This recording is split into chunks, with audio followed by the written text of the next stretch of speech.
Selamat datang di realitas yang sebenarnya. Kali ini, kita tidak akan membahas moralitas. Kita akan membedah mekanika.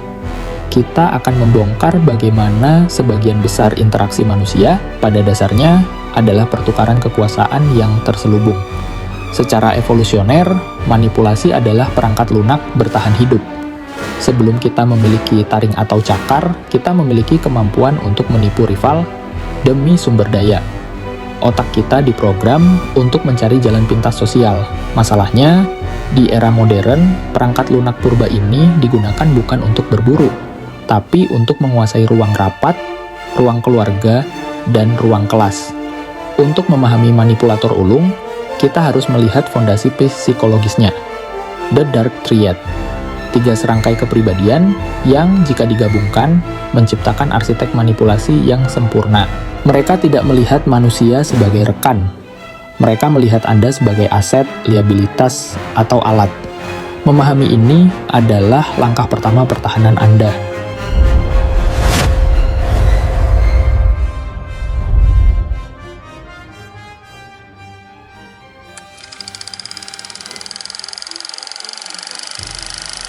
Mari masuk ke kantor Anda. Teknik paling destruktif di sini adalah gaslighting. Ini bukan sekadar berbohong, ini adalah serangan sistematis terhadap persepsi realitas Anda. Contoh, atasan Anda menyetujui proyek A di hari Senin.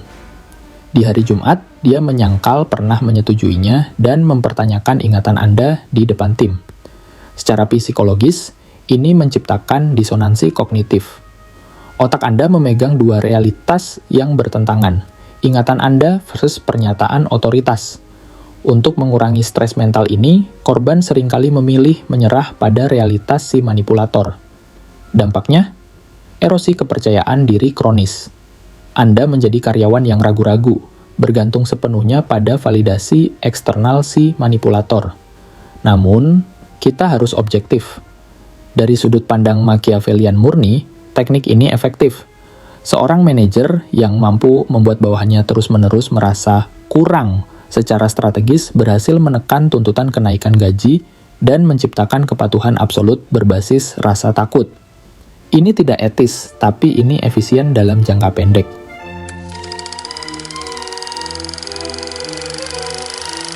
Tempat kerja adalah tentang uang, keluarga adalah tentang darah dan identitas. Disinilah manipulasi paling sulit dideteksi karena seringkali dibungkus dengan kata cinta dan pengorbanan. Perhatikan teknik guilt tripping.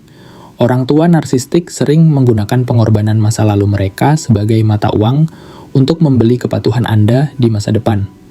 Mama sudah korbankan segalanya untuk kamu, masa kamu tidak mau menuruti satu permintaan ini? Ini adalah transaksi, bukan kasih sayang.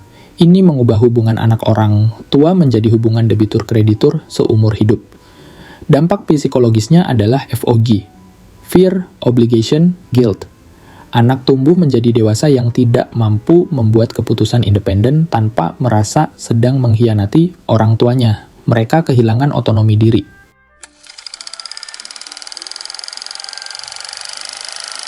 Kampus adalah inkubator bagi manipulator masa depan.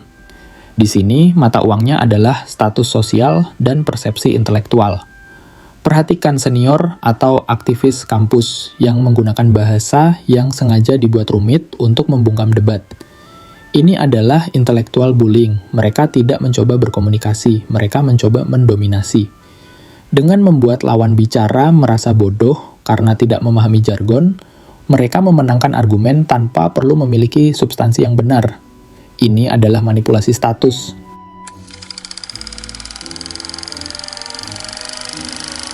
Bagaimana Anda melawan? Anda tidak bisa berdebat dengan manipulator menggunakan logika, karena mereka tidak bermain dengan aturan logika.